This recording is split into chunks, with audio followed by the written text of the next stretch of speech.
আপনি যে জায়গাটায় কাজ করছেন ওই জায়গাটায় যদি আপনাকে কেউ সম্মান না করে, আপনাকে যদি গুরুত্ব না দেয়, আপনাকে যদি অ্যাভয়েড করে চলে, তখন আপনি কি করবেন?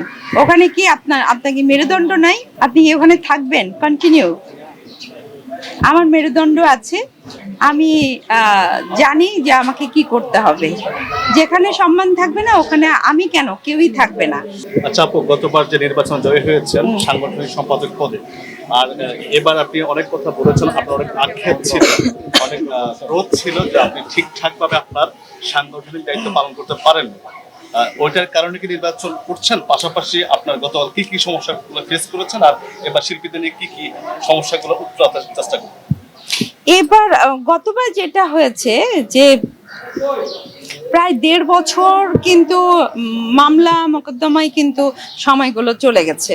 আমরা 2টা মাত্র হচ্ছে পিকনিক পেয়েছি আর ঈদ পেয়েছি।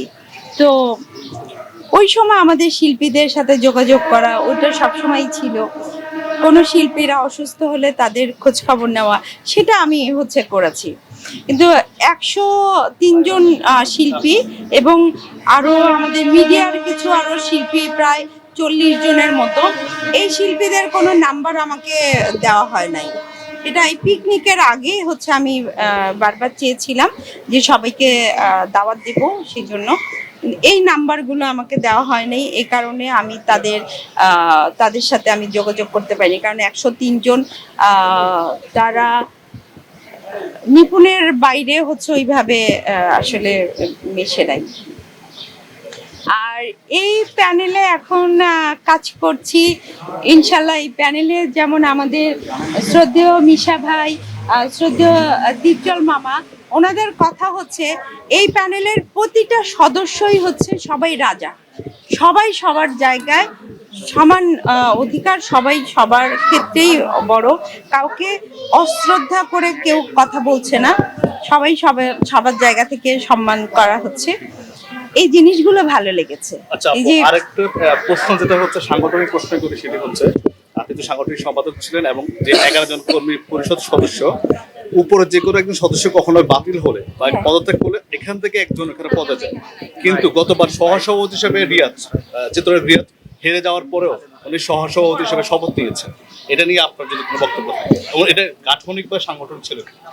এটা ওই প্যানেলে যিনি সাধারণ সম্পাদক ছিলেন তিনি ভালো বলতে পারবেন, এটা আমি কিছু বলতে পারবো। দল বদলের যে ব্যাপারটা, ওই প্যানেল থেকে সেই প্যানেলে যোগ দেয়া, তো এই বিষয়টা আপনি কিভাবে দেখছেন? আপনি যে জায়গাটায় কাজ করছেন ওই জায়গাটায় যদি আপনাকে কেউ সম্মান না করে, আপনাকে যদি গুরুত্ব না দেয়, আপনাকে যদি অ্যাভয়েড করে চলে, তখন আপনি কি করবেন? ওখানে কি আপনাকে মেরুদণ্ড নাই? আপনি ওখানে থাকবেন কন্টিনিউ? আমার মেরুদণ্ড আছে, আমি জানি যে আমাকে কি করতে হবে। যেখানে সম্মান থাকবে না ওখানে আমি কেন, কেউই থাকবে না। তো শুধু আমি না, ওখানে আরো অনেক সদস্য কিন্তু বের হয়ে এসেছে। তো নিশ্চয়ই এখানে কোনো রিজন রয়েছে, না হলে সবাই কেন আসলো? ঠিক আছে, ধন্যবাদ।